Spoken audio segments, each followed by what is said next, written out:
ലോകസ്ഥാപനത്തിന് മുമ്പേ നാം തൻ്റെ സന്നിധിയിൽ വിശുദ്ധരും നിഷ്കളങ്കരുമാകേണ്ടതിന് ക്രിസ്തുവേശുവിൽ നമ്മെ തിരഞ്ഞെടുത്ത പിതാവായ ദൈവത്തിന് സ്തോത്രവും സ്തുതിയും ഉണ്ടാകുമാറാകട്ടെ.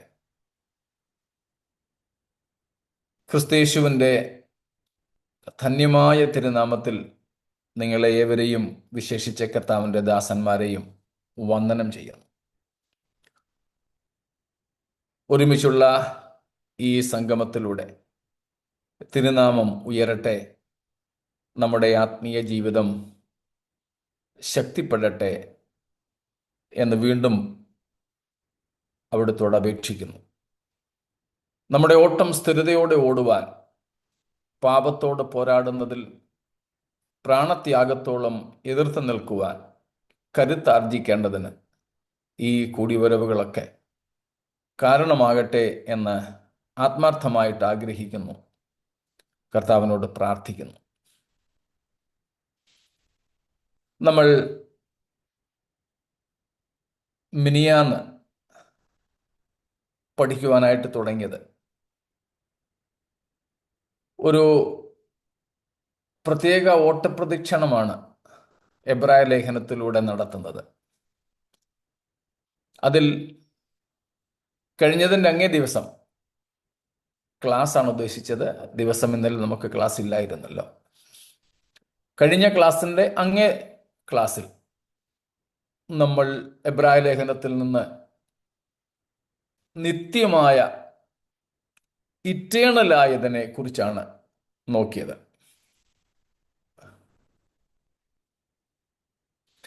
നീങ്ങിപ്പോകുന്ന, മാറിപ്പോകുന്ന, താൽക്കാലികമായ പല കാര്യങ്ങളെയും എബ്രായ ലേഖനകർത്താവ് വരച്ചു കാട്ടിയിട്ട് നിത്യമായതിനെ അതിന് വിപരീതമായ നിലയിൽ അവതരിപ്പിക്കുകയായിരുന്നു ലേഖകൻ ചെയ്തത്.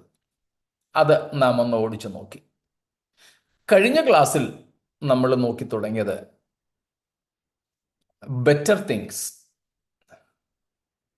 നല്ലത്, ഏറ്റവും നല്ലത് എന്നുള്ള ചില പ്രയോഗങ്ങളാണ്. അത് രണ്ട് രീതിയിൽ നമ്മൾ ചിന്തിക്കുകയായിരുന്നു.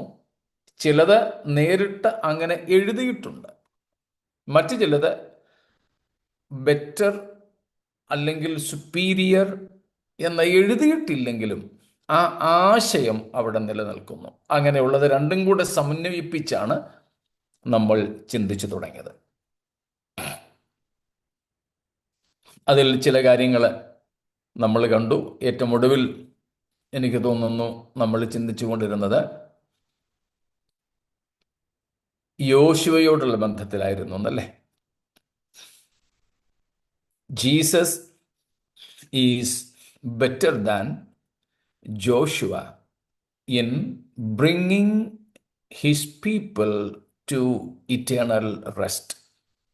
നിത്യമായ വിശ്രമത്തിലേക്ക്, സ്വസ്ഥതയിലേക്ക് കൊണ്ടുവരുന്ന വിഷയത്തിൽ പഴയ നിയമത്തിലെ യോശുവയേക്കാൾ പുതിയ നിയമത്തിലെ യേശുവ, പേര് രണ്ടും ഒന്ന. പഴയ നിയമത്തിലെ ജോഷുവ, യേശുവ, അതേ പേര് തന്നെയാണ് ജീസസ്, യേശു.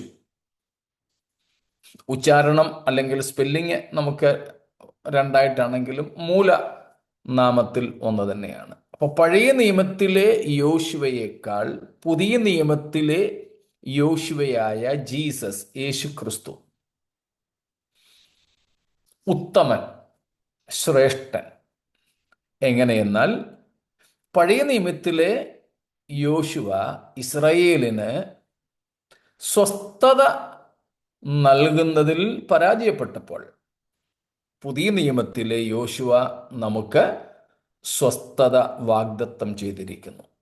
അതിനോട് ചേർത്ത് തന്നെ നമ്മൾ കണ്ടു, ഏറെ നല്ല സ്വസ്ഥതയുടെ അനുഭവം നമുക്കാണ് ഒരുക്കിയിട്ടുള്ളത്.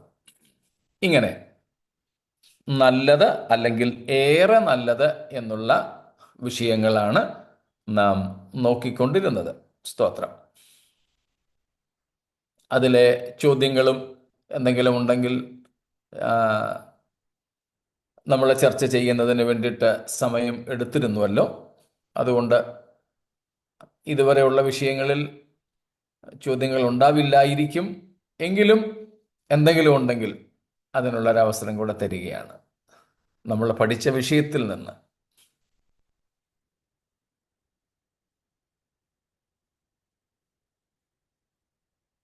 ഒന്നുമില്ലെന്ന് കരുതട്ടെ. നമുക്ക് 1, 2, 3 വാക്യങ്ങൾ കൂടെ ഒന്ന് വായിക്കാം. എബ്രായ ലേഖനം 1:1, 2, 3 ഒരിക്കൽ കൂടെ നമുക്കൊന്ന് വായിക്കാം. ദൈവം പണ്ട് ഭാഗം ഭാഗമായിട്ടും വിവിധമായിട്ടും പ്രവാചകന്മാർ മുഖാന്തരം പിതാക്കന്മാരോട് അരുളി ചെയ്തിട്ട് ഈ അന്ത്യകാലത്ത് പുത്രൻ മുഖാന്തരം നമ്മോട് അരുളി ചെയ്തിരിക്കുന്നു. അവനെ താൻ സകലത്തിനും അവകാശിയാക്കി വെച്ചു. അവൻ മുഖാന്തരം ലോകത്തെയും ഉണ്ടാക്കി. അവൻ അവന്റെ തേജസ്സിന്റെ പ്രഭയും തത്വത്തിന്റെ മുദ്രയും സകലത്തെയും തന്റെ ശക്തിയുള്ള വചനത്താൽ വഹിക്കുന്നവനുമാകൊണ്ട് പാപങ്ങൾക്ക് പരിഹാരം ഉണ്ടാക്കിയ ശേഷം ഉയരത്തിൽ മഹിമയുടെ വലത്തുഭാഗത്ത് ഇരിക്കുകയും. 4 കൂടെ അങ്ങ് വായിച്ചാട്ടെ. അവൻ ദേവദൂതന്മാരെക്കാൾ വിശിഷ്ടമായ നാമത്തിന് അവകാശിയായതിനൊത്തവണ്ണം അവരെക്കാൾ ശ്രേഷ്ഠനായി തീരുകയും ചെയ്തു. സ്തോത്രം.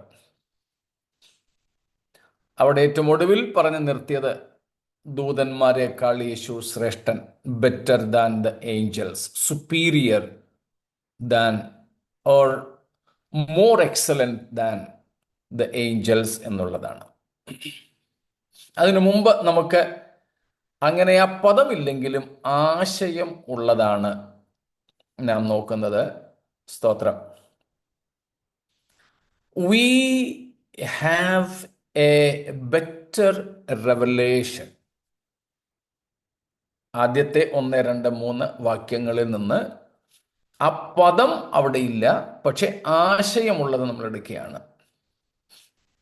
നമുക്ക് പഴയ നിയമ ഇസ്രായേലിനേക്കാൾ ഏറെ നല്ല, ഉത്തമമായ, ശ്രേഷ്ഠമായ ദൈവീക വെളിപ്പാട് ലഭിച്ചിരിക്കുന്നു എന്നുള്ളതാണ്. ദൈവീക വെളിപ്പാട് ലഭിച്ചിരിക്കുന്നു. നമ്മളതേക്കുറിച്ച് കണ്ടിട്ടുണ്ട്. എങ്കിൽ കൂടെ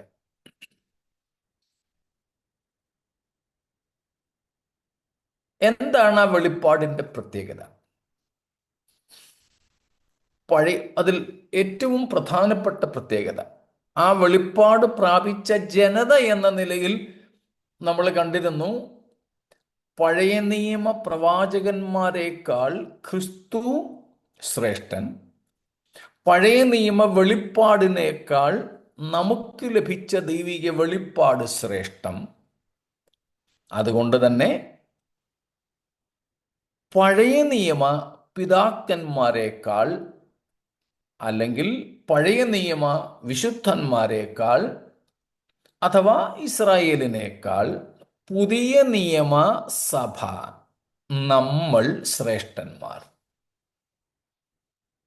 നാം ശ്രേഷ്ഠരായിരിക്കുന്നതിന് പ്രധാനപ്പെട്ട കാരണം ഈ ശ്രേഷ്ഠമായ വെളിപ്പാടാണ്. This better revelation makes us a better people above the Old Testament patriarchs, the Old Testament Israel.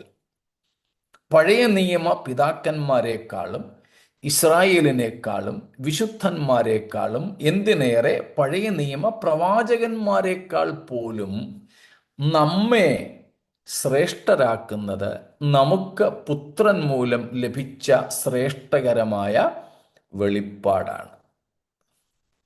ദൈവത്തെക്കുറിച്ചുള്ള ശ്രേഷ്ഠകരമായ ഒരു വെളിപ്പാട്. അത് നമ്മൾ പല പ്രാവശ്യം പറഞ്ഞിട്ടുള്ളതാണെങ്കിലും ഈ വിഷയത്തോടനുബന്ധിച്ച് ആവർത്തിക്കുന്നതിൽ ക്ഷമിച്ചാലും,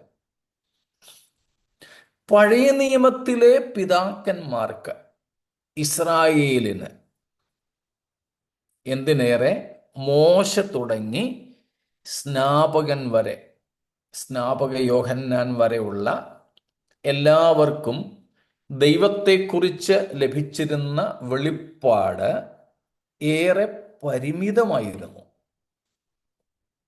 അതുപോലെ അവർക്ക് ദൈവത്തോട് അടുക്കുവാൻ ഭയമായിരുന്നു.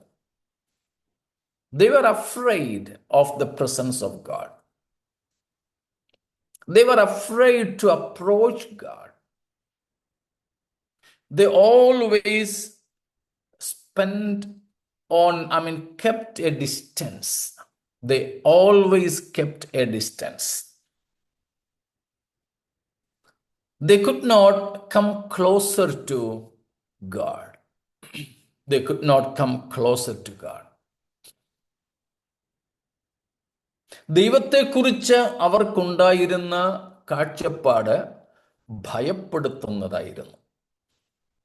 അത് നമുക്ക് എബ്രായ ലേഖനത്തിൽ നിന്ന് തന്നെ മനസ്സിലാക്കാം.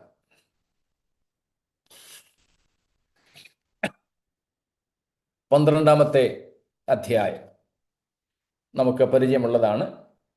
എന്നാലും അതിൻ്റെ 18 തൊട്ടുള്ള വാക്യങ്ങൾ, 18 തൊട്ട് 21 വരെ, ചാപ്റ്റർ 12, 18 to 21 ഹീബ്രൂസ്.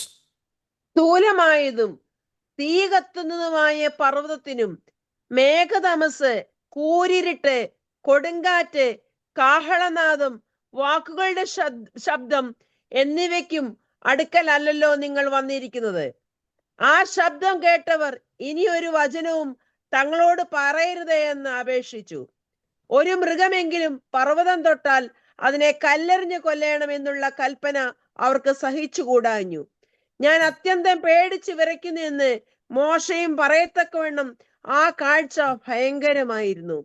പിന്നെയോ സിയോൻ പർവ്വതത്തിനും ജീവനുള്ള ദൈവത്തിന്റെ നഗരമായ സ്വർഗീയ യെരൂശലേമിനും അനേകായിരം ദൂതന്മാരുടെ സർവസംഘത്തിനും സ്വർഗത്തിൽ പേരെഴുതിയിരിക്കുന്ന ആദ്യജാതന്മാരുടെ സഭയ്ക്കും എല്ലാവരുടെയും ദൈവമായ ന്യായാധിപതിക്കും സിദ്ധന്മാരായ നീതിമാന്മാരുടെ ആത്മാക്കൾക്കും പുതുനിയമത്തിന്റെ മധ്യസ്ഥനായ യേശുവിനും ഹാബേലിന്റെ രക്തത്തെക്കാൾ ഗുണകരമായി സംസാരിക്കുന്ന പുണ്യാഹ രക്തത്തിനും അടുക്കലത്രേ നിങ്ങൾ വന്നിരിക്കുന്നത്.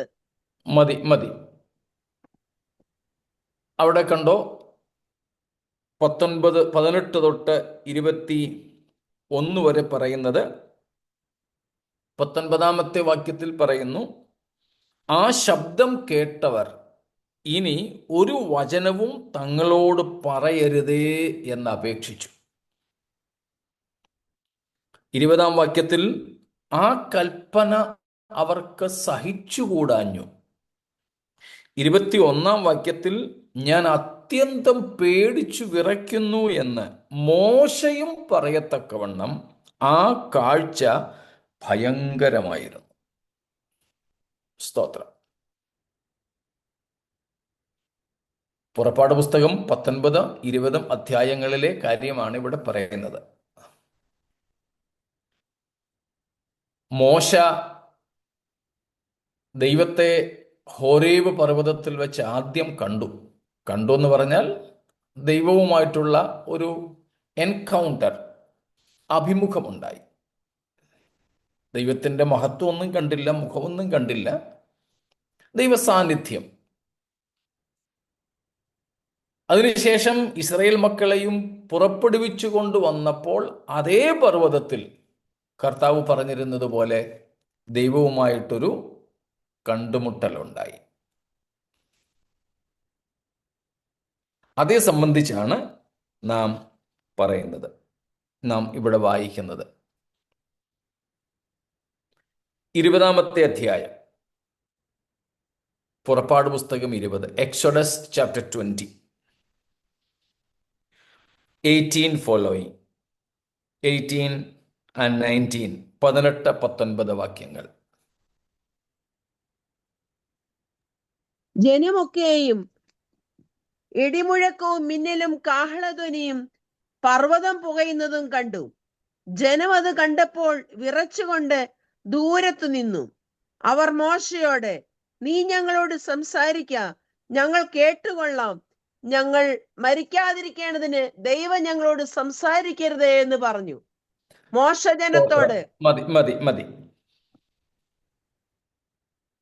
ഞങ്ങൾ മരിക്കാതിരിക്കേണ്ടതിന് ദൈവം ഞങ്ങളോട് സംസാരിക്കരുതേ. ഭയപ്പെട്ടുപോയി ജനം, ഭയപ്പെട്ടുപോയി.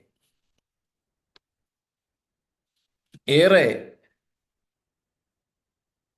ഭയാനകമായ ഒരു കാഴ്ച.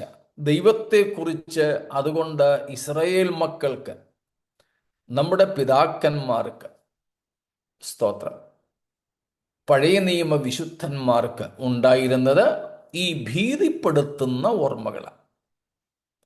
ദൈവത്തിൻ്റെ ഭയങ്കരത്വം. A transcendent God, even though he was so immanent, they were very much afraid of, because they thought of God as a person who is unapproachable, inaccessible. Israel ജനത്തിന് ദൈവത്തെക്കുറിച്ചുണ്ടായിരുന്ന ഒരു കാഴ്ചപ്പാട് അടുത്തുകൂടാൻ ഒക്കാത്തവൻ, അങ്ങ് വളരെ അകന്ന് നിൽക്കുന്നവൻ.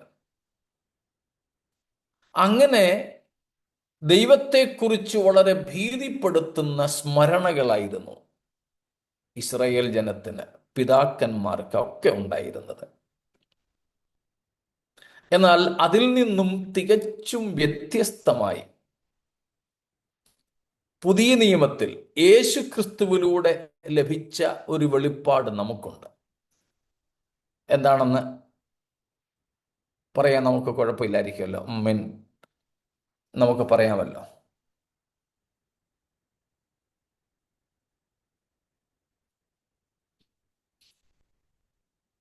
പഴയ നിയമത്തിൽ അടുത്തുകൂടാത്ത മഹത്വത്തിൽ വസിക്കുന്ന ഒരു ദൈവം,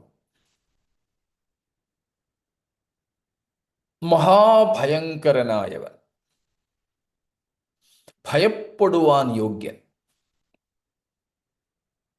അതുകൊണ്ടാണ് പഴയ നിയമത്തിൽ വളരെയധികം ഭയം എന്ന പദം നാം കാണുന്നത്. മലയാളത്തിൽ കൂടുതലും ഭക്തി എന്നാണ് കാണുന്നതെങ്കിലും ആ ഭക്തിയെ ഇംഗ്ലീഷിൽ ഫിയർ ഓഫ് ഗാഡ്, ഭക്തിക്ക്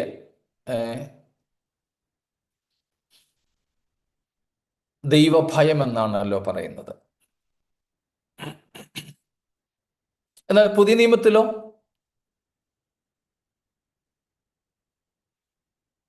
നമുക്ക് ലഭിച്ച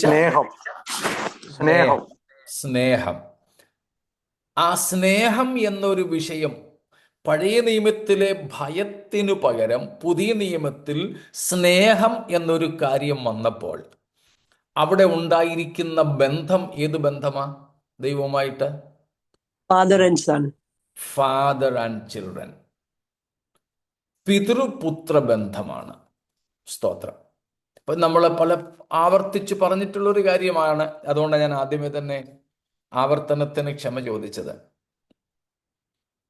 ദൈവത്തെ മനുഷ്യന് പിതാവായി പരിചയപ്പെടുത്തിയത്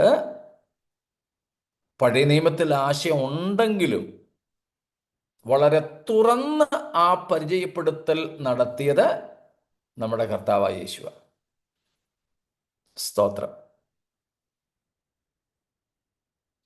അതുകൊണ്ടാണ് യഹൂദൻ പോലും അല്ലാത്ത നമ്മൾ, അബ്രഹാമുമായിട്ട് രക്തബന്ധമില്ലാത്ത നമ്മൾ, സ്തോത്രം, രക്തബന്ധമില്ലാത്ത നമ്മൾ ദൈവത്തെ അബ്ബാ, പിതാവേ എന്ന് വിളിക്കുന്നത്. സ്തോത്രം. നമ്മൾ ചിലപ്പം അബ്രഹാം പിതാവ് എന്നൊക്കെ വിളിക്കുന്നത് കേട്ടാൽ യഹൂദന് ദേഷ്യം വരുമായിരിക്കും. സാധ്യതയുണ്ട്, വളരെയധികം സാധ്യതയുണ്ട്. നമ്മുടെയൊക്കെ കുടുംബങ്ങളിൽ നമ്മുടെ ആരുടെയിലൊക്കെ മക്കൾ തന്നെ സ്നേഹിച്ചൊരു കല്യാണം കഴിച്ചുകൊണ്ട് വന്നിട്ട് വീട്ടിൽ വേണ്ടത്ര സ്വീകരണം ലഭിക്കാതെ വരുന്ന അവര് പപ്പാന്ന് മമ്മീന്നൊക്കെ വിളിക്കുമ്പം എന്തൊരു ദേഷ്യ ബാക്കിയുള്ളവർക്ക്. ഞാൻ പല കുടുംബങ്ങളിൽ കണ്ടിട്ടുണ്ട് അങ്ങനെ. അപ്പൊ അങ്ങനെ ഈ ഇസ്രായേല്യരുമായിട്ട് ഒരു പുലബന്ധമില്ലാത്തവരാ നമ്മൾ. സ്തോത്രം. ഇസ്രായേലുമായിട്ട് നമുക്കൊരു രക്തബന്ധമില്ല, അബ്രഹാമുമായിട്ട് നമുക്കൊരു ബന്ധമില്ല. സത്യത്തിൽ റേസ് വേറെയാ, വർഗം വേറെയാ, രക്തം വേറെയാ. പക്ഷെ നമ്മൾ ഇന്ന് അബ്രഹാം പിതാവ്, നമ്മുടെ പിതാക്കന്മാരെന്നൊക്കെ പറയുന്നത് അവർ കേൾക്കരുത്, അവർക്ക് ദേഷ്യം വരും. അങ്ങനെയുള്ളവരാണ് നമ്മൾ, അന്യജാതിക്കാര്. പൗലോസ് പറയുന്നത്, പരിച്ഛേദനക്കാരാൽ നിങ്ങൾ അഗ്രചർമ്മികൾ എന്ന് വിളിക്കപ്പെട്ടിരുന്നു. സ്തോത്രം. They still call us uncircumcised. Still, in their sight, we are still outcasts. പക്ഷേ അങ്ങനെയുള്ള നമുക്ക് അവർക്ക് പോലും ഇല്ലാത്ത ദൈവത്തെക്കുറിച്ചുള്ള ഒരു വെളിപ്പാട് ശ്രേഷ്ഠകരമായത് കിട്ടി. എന്താണ്? ദൈവം നമ്മുടെ പിതാവ്, നമ്മൾ ദൈവത്തിൻ്റെ മക്കൾ. സ്തോത്രം. എത്ര ശ്രേഷ്ഠകരമായ വെളിപ്പാടാണ് നമുക്ക് ലഭിച്ചത്. ഇസ്രായേൽ മക്കൾ ദൈവത്തോട് കൂടെ നടന്നു, അല്ല, ദൈവം അവരോട് കൂടെ നടന്നു. 40 കൊല്ലം എന്തടുത്ത ദൈവം അവരോടൊപ്പം നടന്നത്. പകല് കുട പോലെ വിരിച്ച മേഘം, രാത്രിയിൽ ജ്വലിച്ചു നിൽക്കുന്ന അഗ്നിസ്തംഭങ്ങൾ. അങ്ങനെ ഇസ്രായേലുമായിട്ട് കർത്താവ് അടുത്തു. ദൈവം അവരുടെ നടുവിലാണ് നടന്നത്. സംഖ്യാപുസ്തകം 2-ാം അധ്യായത്തിൽ നമ്മൾ കാണുന്നുണ്ട്, ലേവ്യ ഗോത്രവും ദൈവത്തിൻ്റെ നിയമപ്പെട്ടകവും സമാഗമന കൂടാരവും നടുക്ക്, 4 ഭാഗത്തും, അതിൻ്റെ മുൻപിലും പിൻപിലും വശങ്ങളിലും, അല്ലെങ്കിൽ ആ സമാഗമന കൂടാരത്തിൻ്റെ കിഴക്കും പടിഞ്ഞാറും തെക്കും വടക്കും 4 ഭാഗങ്ങളിലും 3 ഗോത്രങ്ങൾ. അങ്ങനെ 12 ഗോത്രങ്ങൾ ചുറ്റിലും, ഒരു ഗോത്രം നടുക്കും. 13 ഗോത്രത്തിൻ്റെ കണക്ക് നമ്മൾ പണ്ട് പറഞ്ഞിട്ടുണ്ടല്ലോ, അതുകൊണ്ട് ആവർത്തിക്കുന്നില്ല. 12 ഗോത്രം ചുറ്റിലും, 3 വീതം 4 വശത്ത്. അതെല്ലാം സംഖ്യാപുസ്തകം 2-ാം അധ്യായത്തിലുണ്ട്. നമ്പേഴ്സ് ചാപ്റ്റർ 2-ലെ കാര്യമാണ് പറയുന്നത്. നടുവൽ സമാഗമന കൂടാരം, നിയമപ്പെട്ടകം, അത് ചുമക്കുന്ന ലേവ്യ ഗോത്രം. അപ്പോൾ ദൈവം അവരുടെ നടുവിൽ. സ്തോത്രം. അതുമാത്രമോ, ആവർത്തന പുസ്തകം 4-ാം അധ്യായത്തിൻ്റെ 8-ാമത്തെ വാക്യത്തിൽ, 7-8 വാക്യങ്ങളിൽ നമ്മൾ കാണുന്നു, ദൈവം ഇത്ര അടുത്തിരിക്കുന്ന, എടുത്തെങ്കിൽ വായിച്ചോളൂ, ഡ്യൂട്ടറോണമി 4:7-8, ആവർത്തനം 4-ന്റെ 7-8. നമ്മുടെ ദൈവമായ യഹോവയോട് നാം വിളിച്ചപേക്ഷിക്കുമ്പോഴൊക്കെയും അവൻ നമുക്ക് അടുത്തിരിക്കുന്നത് പോലെ ദൈവം ഇത്ര അടുത്തിരിക്കുന്ന ശ്രേഷ്ഠ ജാതി ഏതുള്ളൂ? സ്തോത്രം. ദൈവം ഇത്ര അടുത്തിരിക്കുന്ന ശ്രേഷ്ഠ ജാതി. അപ്പോൾ ഇസ്രായേൽ ജനത്തിൽ നിന്നും ദൈവം സത്യത്തിൽ അകലെയായിരുന്നില്ല. ഒരർത്ഥത്തിൽ നമ്മളെക്കാൾ ദൈവം അടുത്തിരുന്നത് അവരോടാണ്. നമ്മുടെ കൂടാരത്തിനടുത്തെങ്ങും ഇതുപോലെ കാണത്തക്കതുപോലെ ദൈവത്തിൻ്റെ സാന്നിധ്യം നാം അനുഭവിച്ചിട്ടില്ല. ചുരുക്കം ചിലരുടെയൊക്കെ ജീവിതത്തിൽ അവരുടെ വീടിൻ്റെ മുകളിൽ തീ കണ്ടു എന്നൊക്കെ പണ്ടത്തെ ചിലരുടെയൊക്കെ അനുഭവങ്ങൾ കേട്ടിട്ടുണ്ട് എന്നുള്ളതല്ലാതെ പഴയ നിയമത്തിൽ ഇസ്രായേൽ മക്കൾ ദൈവ സാന്നിധ്യം അവരുടെ കൂടെ അനുഭവിച്ചതുപോലെ സത്യത്തിൽ നമ്മൾ അനുഭവിച്ചിട്ടില്ല.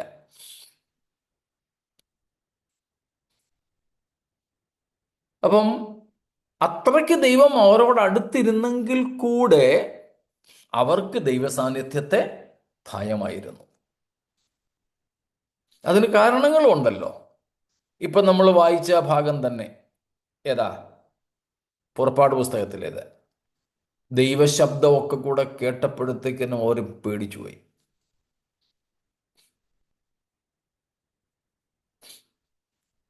ഈ കുഞ്ഞുങ്ങളുള്ള വീട്ടിൽ ചിലര് പറയാറുണ്ട്,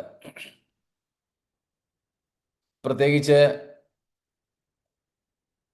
അപ്പൻ അങ്ങ് വിദേശത്തെങ്ങാണോ ആയിരിക്കും, അല്ലെങ്കിൽ ജോലി സ്ഥലത്താ, വല്ലപ്പോഴുമേ വരത്തുള്ളൂ. ഇനി അപ്പൻ ഒച്ചത്തിലെങ്ങാണ് സംസാരിക്കുന്നയാളാണെങ്കിൽ വലിയ പരിചയം കൂടില്ലാത്തത് കൊണ്ട് കുഞ്ഞിനെ ചുരുക്കം ദിവസങ്ങളിലെ അവധിക്ക് വരുന്ന അപ്പനെ കുഞ്ഞ് വളരെ അടുത്ത് സ്നേഹിക്കാൻ വേണ്ടിയിട്ട് പറയും, ഒച്ച കുറച്ച് സംസാരിക്കണം.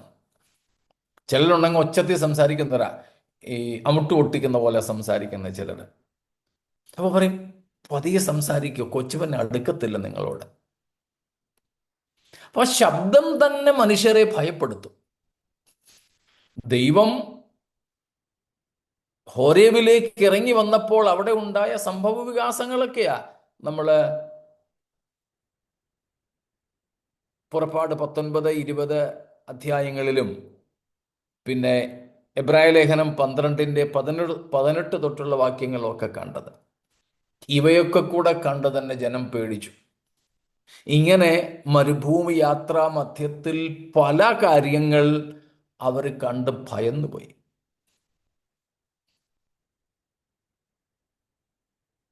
അഹരോന്റെ മക്കൾ ദേവാലയത്തിൽ വെച്ച് അതിവിശുദ്ധ സ്ഥലത്ത് വെച്ച് മരിച്ചതുൾപ്പെടെ അവരെ ഭയപ്പെടുത്തുന്ന പല സംഭവങ്ങളുണ്ടായി. അതുകൊണ്ട് അടുത്തുകൂടാത്ത അകലത്തിൽ വസിക്കുന്നവനാണ് ദൈവമെന്നൊരു ചിന്ത അവരുടെ മനസ്സിലേക്ക് കോറിയിട്ടു. സ്തോത്രം. എന്നാൽ അതിൽ നിന്നും വ്യത്യസ്തമായിട്ടാണ് നമുക്ക് യേശുക്രിസ്തുവിലൂടെ ദൈവത്തെ പരിചയപ്പെടുവാൻ ഇടയായത്. ക്രിസ്തുവിലൂടെ നമുക്ക് ലഭിച്ച ദൈവീക വെളിപ്പാട് ഇങ്ങനെ ഭയപ്പെടുത്തുന്ന രൂപത്തിലല്ല. ക്രിസ്തു 3.5 കൊല്ലത്തോളം തൻ്റെ ശിഷ്യന്മാരോടൊപ്പം നടന്ന് പിതാവിനെ പരിചയപ്പെടുത്തി കൊടുത്തത്, സ്തോത്രം, അവരെ പേടിപ്പിച്ച് നിർത്തുന്ന ഒരു ദൈവത്തെക്കുറിച്ചല്ല. പകരം ദൈവത്തെ പിതാവായിട്ട് കാണാൻ പുതിയ നിയമ ഭക്തന്മാർക്ക് കഴിഞ്ഞു. അതുകൊണ്ടാണ് യേശു കർത്താവ് പ്രാർത്ഥിക്കാൻ പഠിപ്പിച്ചപ്പോൾ പോലും സ്വർഗസ്ഥനായ ഞങ്ങളുടെ പിതാവേ എന്ന് വിളിക്കുവാനായിട്ട് പ്രേരിപ്പിച്ചത്. ഉയർത്തെഴുന്നേറ്റ യേശുവിനെ തൊടാൻ ചെന്ന മറിയയോട് യേശു പറഞ്ഞത് യോഹന്നാൻ 20-ാം അധ്യായത്തിൽ രേഖപ്പെടുത്തിയിട്ടുണ്ട്. എൻ്റെ ദൈവവും നിങ്ങളുടെ ദൈവവും എൻ്റെ പിതാവും നിങ്ങളുടെ പിതാവുമായവങ്കിലേക്ക് ഞാൻ കയറിപ്പോകുന്നു എന്ന് എൻ്റെ ശിഷ്യന്മാരോട് നിങ്ങൾ പോയി പറയുവിൻ. സ്തോത്രം. Go and tell my disciples, I am now going to whom? Your God and my God, your Father and my Father. യേശുക്രിസ്തുവിന് ഈ പിതാവിനോട് എന്ത് അടുപ്പമുണ്ടോ അത്രയും അടുപ്പം നമുക്കുമാകാമെന്ന് യേശു നമുക്ക് വെളിപ്പെടുത്തി തന്നു. ഇസ്രായേൽ ജനം കരുതിയതുപോലെ അടുത്തുകൂടാൻ ഒക്കാത്ത ഒരു ക്രൂരനായ ആൾക്കാരൊക്കെ ഇന്നും നമ്മുടെ കൂട്ടത്തിലും പറയുന്നത് പോലെ ക്രൂരനായ ദേഷ്യക്കാരനായ ഒരു ദൈവമൊന്നുമല്ല. പകരം നിങ്ങളെ സ്നേഹിക്കുന്ന ഒരു പിതാവാണവൻ എന്ന്, സ്തോത്രം, ക്രിസ്തു നമുക്ക് വെളിപ്പെടുത്തി തന്നു. അതുകൊണ്ട് നമുക്കിവിടെ പറയാൻ പറ്റും, we have a better revelation of the Father, we got a better revelation of God. ദൈവത്തെക്കുറിച്ച് നമുക്ക് ഒരു ഏറെ നല്ല വെളിപ്പാട്. സ്തോത്രം. ഇസ്രായേലിന് ലഭിച്ചിട്ടില്ലാത്ത ഒരു വെളിപ്പാട്. പിതാവായി ദൈവത്തെ നമുക്ക് കാണുവാൻ, സ്തോത്രം, പിതാവായി നമുക്ക് ദൈവത്തെ കാണുവാൻ കഴിയുന്ന ഒരു വെളിപ്പാടിലേക്ക് ദൈവം നമ്മെ നടത്തി. സ്തോത്രം.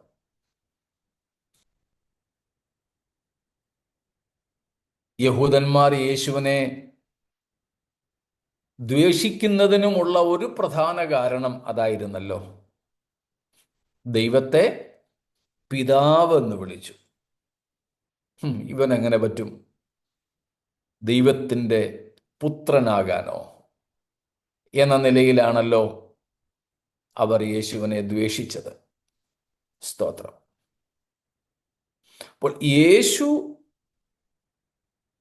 ഈ ഒരു യഹൂദനായിക്കൊണ്ട് ദൈവത്തെ പിതാവെന്ന് വിളിച്ചപ്പോൾ യഹൂദൻ ഉൾക്കൊള്ളാൻ കഴിഞ്ഞില്ലെങ്കിൽ, ജാതികളായ നമ്മൾ ദൈവത്തെ വെറും പിതാവെന്നുമല്ല, പൗലോസ് അതിനെ റോമാലേഖനത്തിലും ഗലാത്യലേഖനത്തിലും എടുത്തു പറഞ്ഞു, അബ്ബാ പിതാവേ എന്ന് വിളിക്കുന്ന സ്വപുത്രന്റെ ആത്മാവിനെ നമുക്ക് തന്നു. അങ്ങനെ നമ്മൾ അബ്ബാ പിതാവേ എന്ന് വിളിക്കുമ്പോൾ എത്രയധികം യഹൂദന് നമ്മോട് ദ്വേഷമുണ്ടാകും. സാരമില്ല, അവർക്ക് ഈ വെളിപ്പാടില്ലാത്തത് കൊണ്ടാണ്. സ്തോത്രം. ദൈവത്തെക്കുറിച്ചുള്ള വെളിപ്പാട്, അതെ, നമുക്ക് ഉണ്ടാകേണ്ടത് ദൈവത്തെക്കുറിച്ചുള്ള ഏറ്റവും ശ്രേഷ്ഠകരമായ വെളിപ്പാടാണ്. അതുകൊണ്ടാണ് പൗലോസ്ലീഹ എഫേസ്യ സഭയ്ക്ക് വേണ്ടി പ്രാർത്ഥിച്ചത്. എഫേസ്യർ 1:17 നമ്മുടെ കർത്താവായ യേശുക്രിസ്തുവിൻ്റെ ദൈവവും മഹത്വമുള്ള പിതാവുമായവൻ നിങ്ങൾക്ക് തന്നെക്കുറിച്ചുള്ള പരിജ്ഞാനത്തിൽ ജ്ഞാനത്തിൻ്റെയും വെളിപ്പാടിൻ്റെയും ആത്മാവിനെ തരേണ്ടതിനായി ഞാൻ പ്രാർത്ഥിക്കുന്നു. സ്തോത്രം. അപ്പോൾ ദൈവത്തെക്കുറിച്ചുള്ള ശ്രേഷ്ഠകരമായ വെളിപ്പാട് നമുക്ക് യേശുക്രിസ്തുവിൽ കൂടെ ലഭിച്ചിരിക്കുന്നു. Praise God. സ്തോത്രം.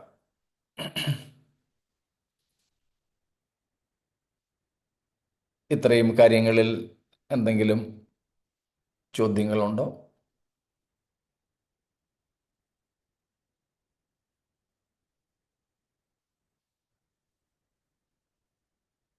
ഒന്നുമില്ല.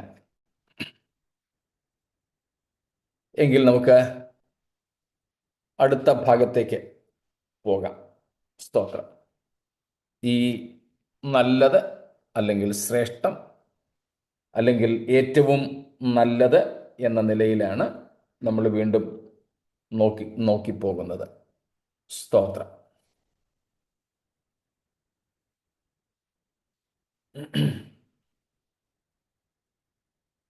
നാലാം അധ്യായത്തിന്റെ 14 തൊട്ട് 5 അധ്യായത്തിന്റെ 10 വാക്യം വരെയുള്ള ശ്രേഷ്ഠകരമായതും നമ്മൾ നോക്കിയിരുന്നു അല്ലേ?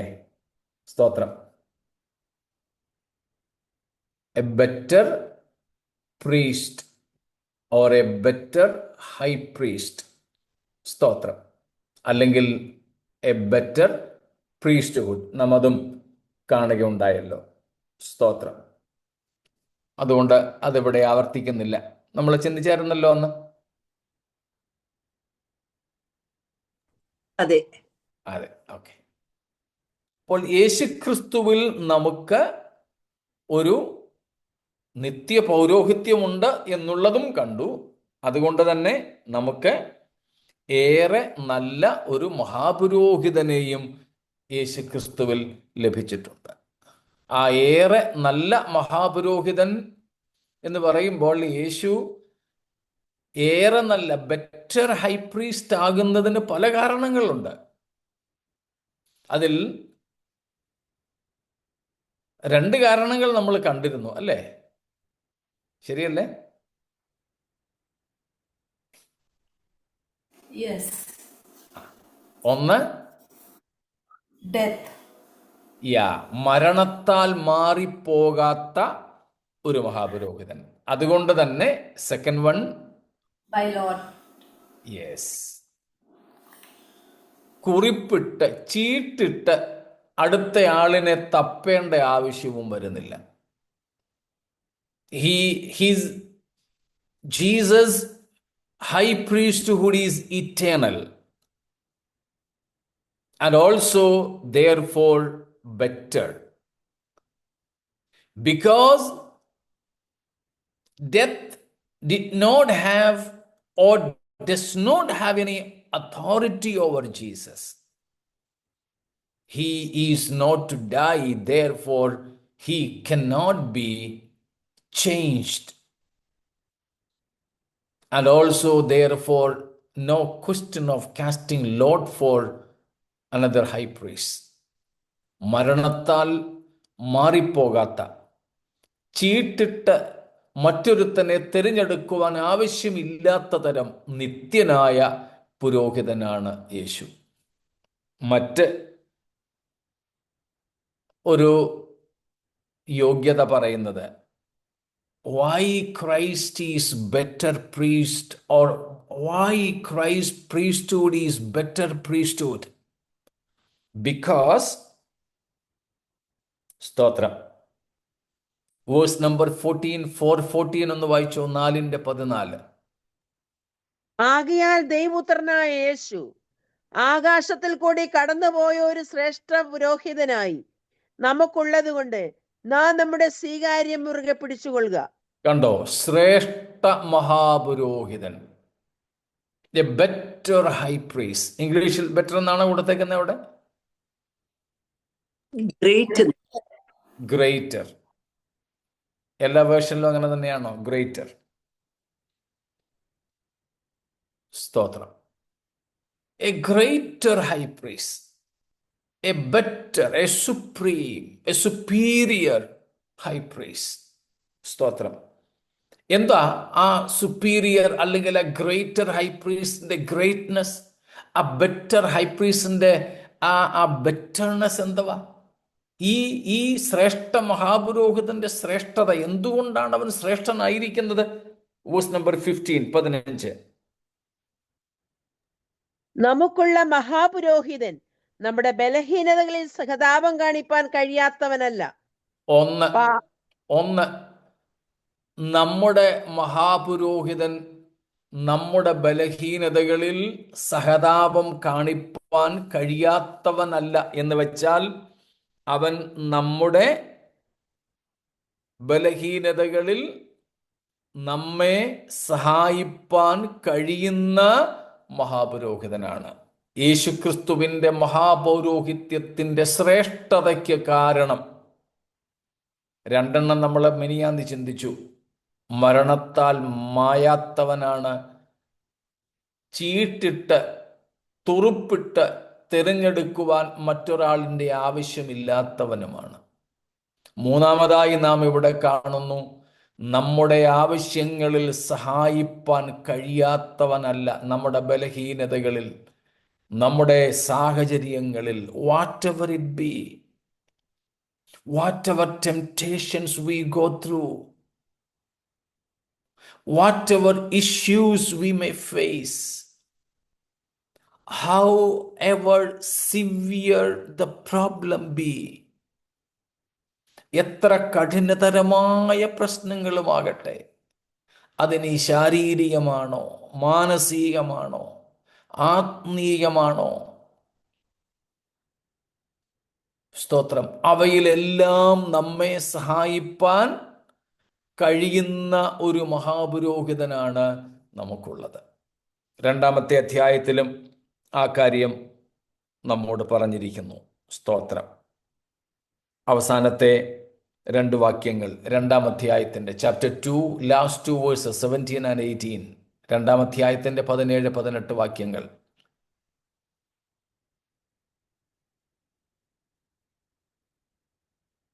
അതുകൊണ്ട് Therefore, he had to be made like his brothers in every respect, so that he might become a merciful and faithful high priest in the service of God, to make propitiation for the sins of the people.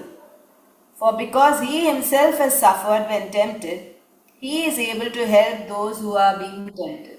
Praise God, സ്തോത്രം. He is able. We have an able high priest in Jesus. That makes him greater. സ്തോത്രം. നമ്മുടെ ഏത് സാഹചര്യങ്ങളിലും നമ്മളെ സഹായിപ്പാൻ കഴിയുന്ന ഒരു ശ്രേഷ്ഠ മഹാപുരോഹിതൻ. പഴയ നിയമത്തിലെ മഹാപുരോഹിതന്മാർക്കൊക്കെ പരിമിതികളുണ്ടായിരുന്നു.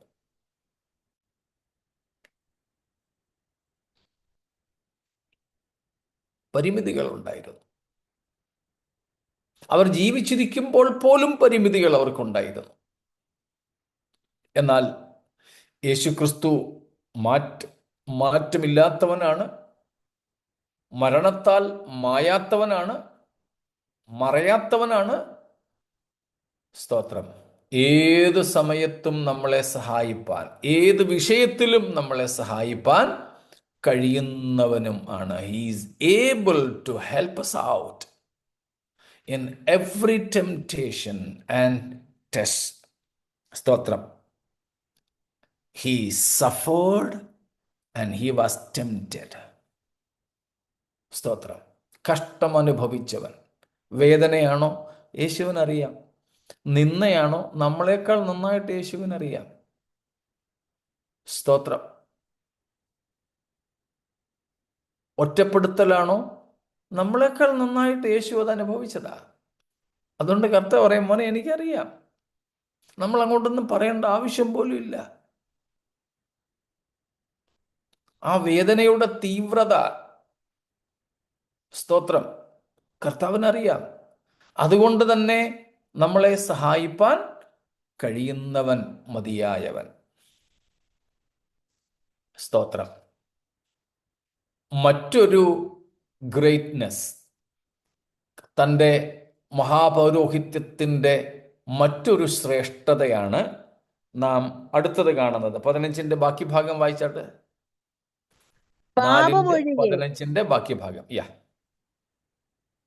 പാപമൊഴികെ സർവത്തിലും നമുക്ക് തുല്യമായി പരീക്ഷിക്കപ്പെട്ടവനത്രേ നമുക്കുള്ളത്. സ്തോത്രം.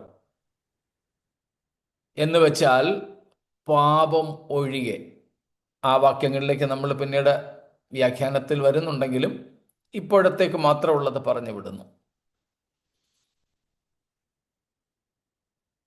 He was yet sinless. The sinlessness of Jesus Christ also makes him a better high priest to plead for us. സ്തോത്രം. To plead for us.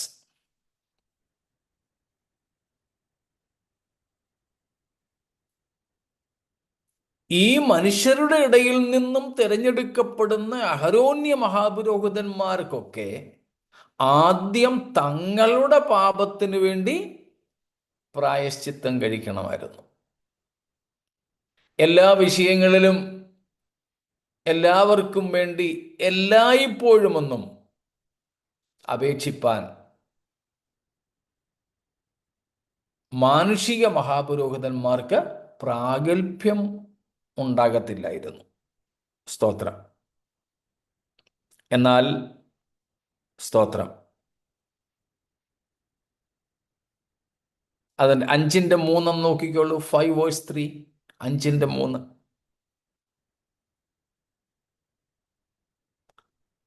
ബലഹീനത നിമിത്തം രണ്ടാം വാക്യം കൂടെ ചേർത്ത് വായിച്ചാട്ടെ സിസ്റ്റർ, രണ്ടും കൂടെ ചേർത്ത് വായിച്ചു.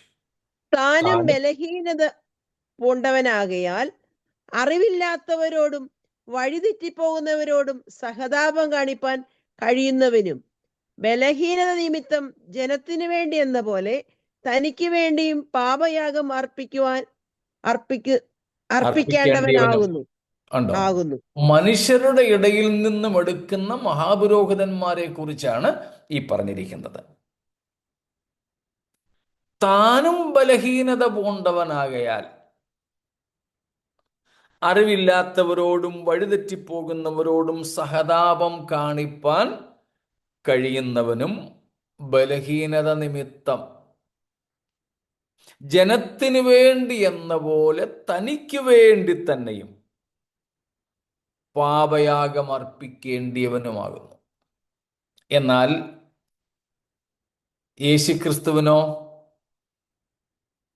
നമ്മളെപ്പോലെയുള്ള ബലഹീനതകളൊന്നും ഇല്ലാത്തവനാണ് യേശു എന്നതുകൊണ്ട് തനിക്ക് വേണ്ടി തന്നെ പാപയാഗം അർപ്പിക്കുവാൻ ആവശ്യമില്ലാത്ത പ്രാഗൽഭ്യമുള്ള ഒരു മഹാപുരോഹിതൻ. This makes Christ A greater and A better high priest. And he is not weak like us. Weakness in the moral side, weakness in spiritual aspects, weakness in relation with the Father, weakness in relation with co-beings. നമുക്കുള്ള ബലഹീനതകളൊന്നും യേശുവിനില്ല. എന്ത് ബലഹീനത? ശാരീരികവും മാനസികവുമായ ബലഹീനതകളല്ല ഇവിടെ പറയുന്നത്. അതിനൊന്നിനും വേണ്ടി യാഗം കഴിക്കേണ്ട ആവശ്യമില്ല. യാഗം കഴിക്കേണ്ട ആവശ്യമുള്ള ബലഹീനത എന്ന് പറയുന്നത് പാപം നിമിത്തമുള്ള വീഴ്ച വന്ന ബലഹീനതയാണ്. പാപം ചെയ്യാനുള്ള പ്രേരണ നമ്മുടെ അകത്തുണ്ട്. നമ്മളെ സംബന്ധിച്ച് അല്ലെങ്കിൽ മനുഷ്യനെ സംബന്ധിച്ച് അതിനിപ്പം അഹരോനായാലും മോശയായാലും പാപം ചെയ്യാതിരിക്കുന്നതിനേക്കാൾ എളുപ്പം പാപം ചെയ്യാനാണ്. ഇപ്പൊ പാപത്തോടുള്ള ആസക്തി സകല മനുഷ്യരിലുമുണ്ട്, മഹാപുരോഹിതന്മാരിലുമുണ്ട്. എന്നാൽ ആ ആസക്തി ഇല്ലാത്തവനാണ് ആര്? യേശു. നമുക്ക് വേണ്ടി മഹാപുരോഹിതൻ ദൈവത്തോട് മധ്യസ്ഥത അണയ്ക്കുന്നതിന് മുമ്പ് തനിക്ക് വേണ്ടി തന്നെ അപേക്ഷിക്കണം. അത്രയും കൂടെ താമസം വരും നമ്മുടെ കേസ് ഒന്ന് പരിഗണിക്കാൻ. എന്നാൽ യേശു എന്ന മഹാപുരോഹിതന്റെ ശ്രേഷ്ഠതയ്ക്ക് മുമ്പിൽ ഈ വിഷയങ്ങൾക്ക് സ്ഥാനമില്ല. ക്രിസ്തു ശ്രേഷ്ഠ മഹാപുരോഹിതനായിരിക്കുന്നതിൻ്റെ 3-4 കാരണങ്ങളാണ് നാം ഇവിടെ കണ്ടത്. 2 നേരത്തെ മിനിയാന്ന് കണ്ടിരുന്നു, 2 ഇപ്പോൾ നമ്മൾ കണ്ടു. സ്തോത്രം. താൻ പാപം ഇല്ലാത്തവൻ. നമ്മൾ നേരത്തെ ചിന്തിച്ചിട്ടുണ്ട്. യോഹന്നാൻ പറയുന്നത് പോലെ 1 യോഹന്നാൻ 3:5 അവനിൽ പാപമില്ല, അവന്റെ സ്വഭാവത്തിൽ പാപമില്ല എന്നർത്ഥം. 2 കൊരിന്ത്യർ 5:21 നമ്മൾ കണ്ടിട്ടുണ്ട്, യേശു പാപം അറിഞ്ഞിട്ടില്ല. He knew no sin. 2 Corinthians 5:21 നമ്മൾ നേരത്തെ ചിന്തിച്ചിട്ടുള്ളത്. അതുകൊണ്ട് വിശദീകരിക്കുന്നില്ല. പീറ്റർ, 1 Peter 2:21-22 അവിടെ പറയുന്നുണ്ട്, ഹി ഡിഡ് നോ സിൻ. യേശു പാപം ചെയ്തിട്ടില്ല. സ്തോത്രം. അപ്പോൾ അങ്ങനെയുള്ള സ്തോത്രം പെർഫെക്റ്റായ, പൂർണ്ണനായ, തികഞ്ഞവനായ ഒരു മഹാപുരോഹിതൻ നമുക്കുള്ളത് കൊണ്ട് യേശു ശ്രേഷ്ഠ മഹാപുരോഹിതനാണ് എന്ന് നമ്മൾ മനസ്സിലാക്കുന്നു. സ്തോത്രം. Praise God.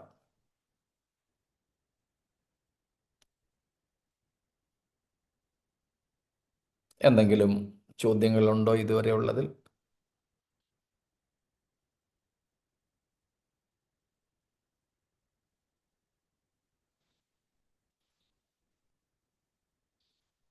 ഒന്നുമില്ല.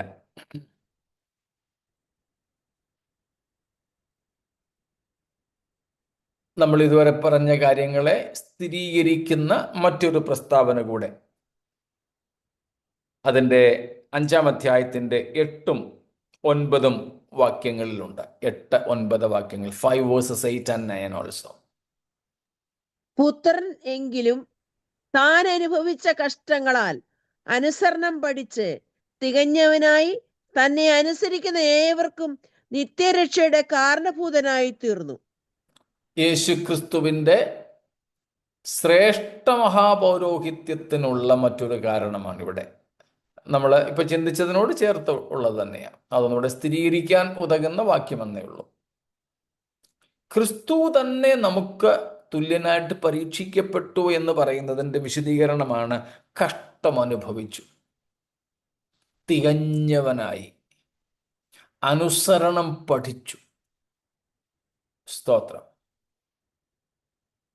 നമുക്ക് തുല്യനായി യേശുക്രിസ്തു കഷ്ടം അനുഭവിച്ചു, അനുസരണം പഠിച്ചു, തികഞ്ഞവനായി. സ്തോത്രം. അത് ക്രിസ്തുവിൻ്റെ ശ്രേഷ്ഠതയെ വർദ്ധിപ്പിക്കുന്ന കാര്യമാണ്. അതുകൊണ്ട് താൻ മുഖാന്തരം, സ്തോത്രം, ദൈവത്തോടടുക്കുന്നവർക്ക്, തന്നെ അനുസരിക്കുന്നവർക്ക് നിത്യരക്ഷയ്ക്ക് കാരണഭൂതനായി തീർന്നു. അപ്പോൾ യേശുക്രിസ്തുവിൻ്റെ പൗരോഹിത്യത്തിൻ്റെ ശ്രേഷ്ഠതയാണ് നാം അവിടെ കാണുന്നത്. സ്തോത്രം. ക്രിസ്തു ശ്രേഷ്ഠ മഹാപുരോഹിതൻ, അല്ലെങ്കിൽ യേശുക്രിസ്തുവിൻ്റെ പൗരോഹിത്യം ശ്രേഷ്ഠത. സ്തോത്രം.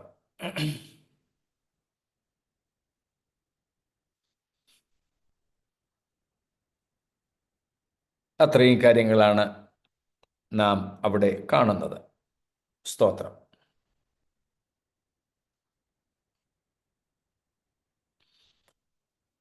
അതുപോലെ അടുത്ത ഇത്രയും കാര്യങ്ങളിൽ എന്തെങ്കിലും വിശദീകരണങ്ങൾ ആവശ്യമുണ്ടോ?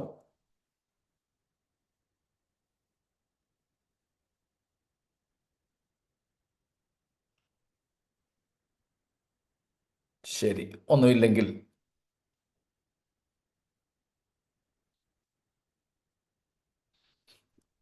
ആറാം അധ്യായത്തിന്റെ 9-ാമത്തെ വാക്യം വായിച്ചാട്ടെ. 6 verse 9. എന്നാൽ പ്രിയമുള്ളവരെ, ഞങ്ങൾ ഇങ്ങനെ സംസാരിക്കുന്നു എങ്കിലും നിങ്ങളെക്കുറിച്ച് ശുഭമേറിയതും രക്ഷയ്ക്ക് ഉതകുന്നതും വിശ്വസിക്കുന്നു. സ്തോത്രം.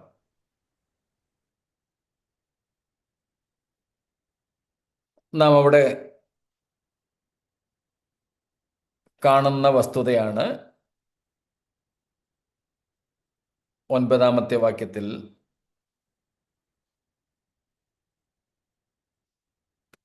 മലയാളത്തിൽ നമ്മൾ കാണുന്നത് നിങ്ങളെക്കുറിച്ച് ശുഭമേറിയതും രക്ഷയ്ക്ക് ഉതകുന്നതും വിശ്വസിക്കുന്നു.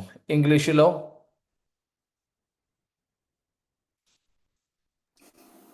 But beloved, we are persuaded better things of you. Yeah, better things. സ്തോത്രം. better things.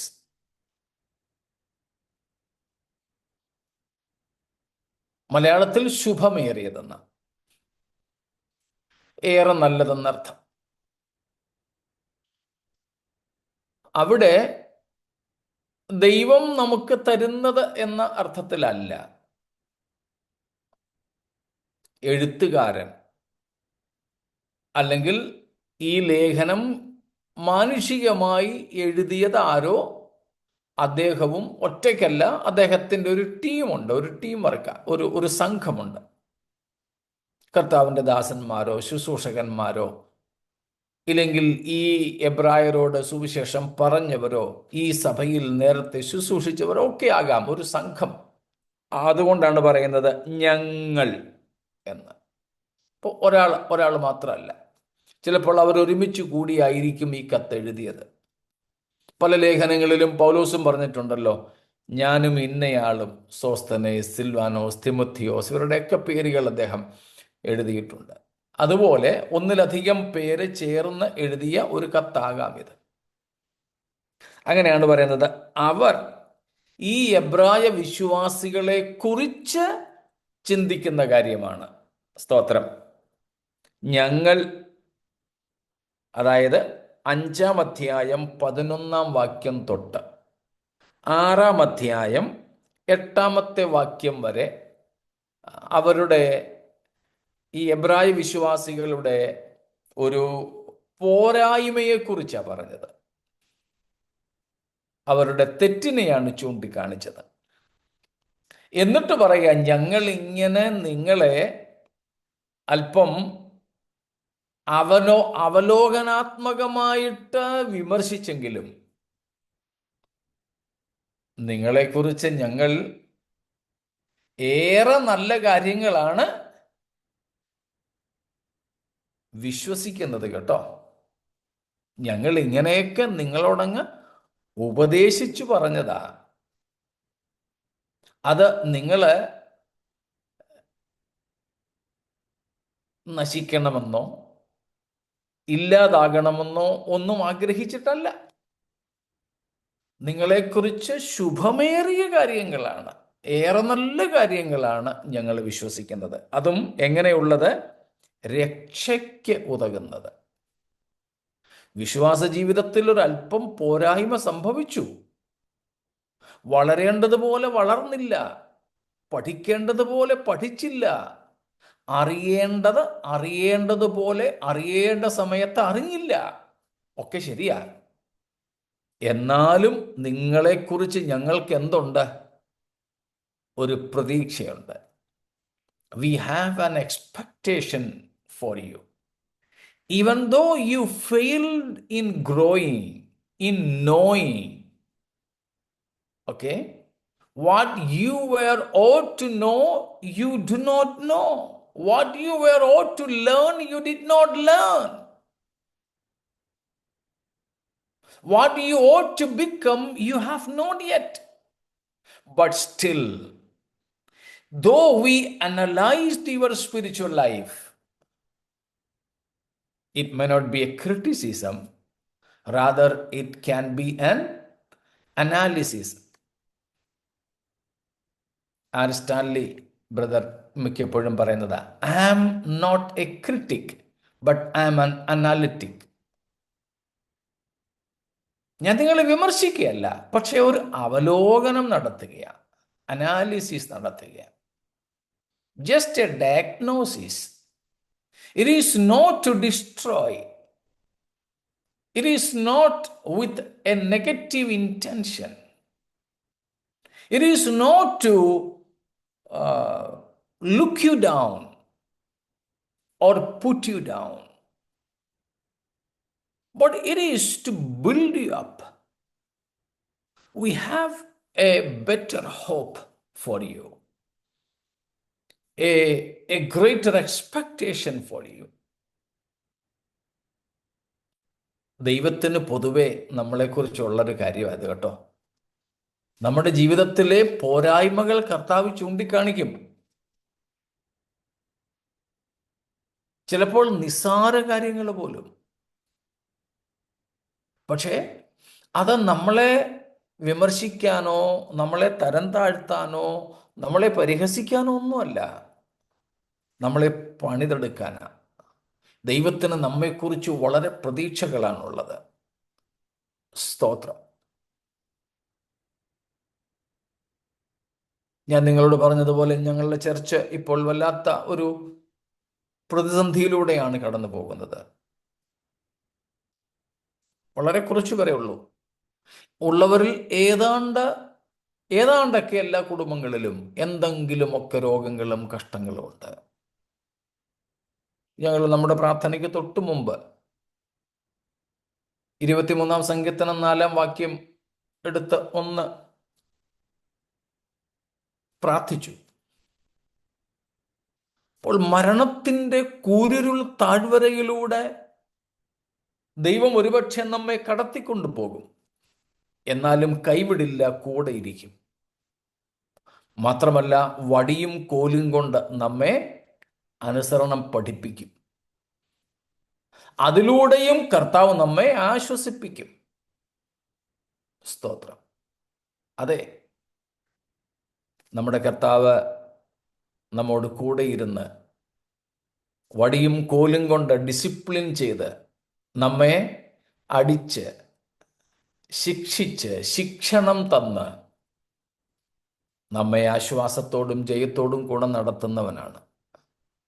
ആ ദൈവത്തിൽ നമുക്ക് പൂർണ്ണമായും ആശ്രയിക്കാം. അപ്പോസ്തലന്മാർക്ക് എബ്രായ സഭയെക്കുറിച്ച് അങ്ങനെ പ്രതീക്ഷ ഉണ്ടായിരുന്നെങ്കിൽ ദൈവത്തിന് നമ്മെക്കുറിച്ച് അതിലും അധികമാണ് പ്രതീക്ഷ കേട്ടോ. ആ പ്രതീക്ഷ കർത്താവിന് ലഭ്യമാകത്തക്കതുപോലെ നമുക്ക് വിശുദ്ധ ജീവിതം നയിക്കാം. കർത്താവ് നമ്മെ ഓർമ്മപ്പെടുത്തുന്ന പോരായ്മകളെ, പരാജയങ്ങളെ കർത്താവിനോട് ഏറ്റുപറയാം, ശുദ്ധീകരണം പ്രാപിക്കാം. ഡിസംബർ 31 വേണ്ടി കാത്തിരിക്കണ്ട. ഈ നിമിഷങ്ങൾ തന്നെ നമുക്കതിനു വേണ്ടി വിനിയോഗിക്കാം. കർത്താവ് അതിനായി നമ്മെ ഈ വചനങ്ങളാൽ ഒരുക്കട്ടെ. ദൈവത്തിൻ്റെ പ്രതീക്ഷകൾക്കൊത്ത് നമുക്ക് എത്തിച്ചേരേണ്ടതിന് ഈ വചനങ്ങളാൽ ദൈവം നമ്മെ അനുഗ്രഹിക്കുമാറാകട്ടെ. സ്തോത്രം.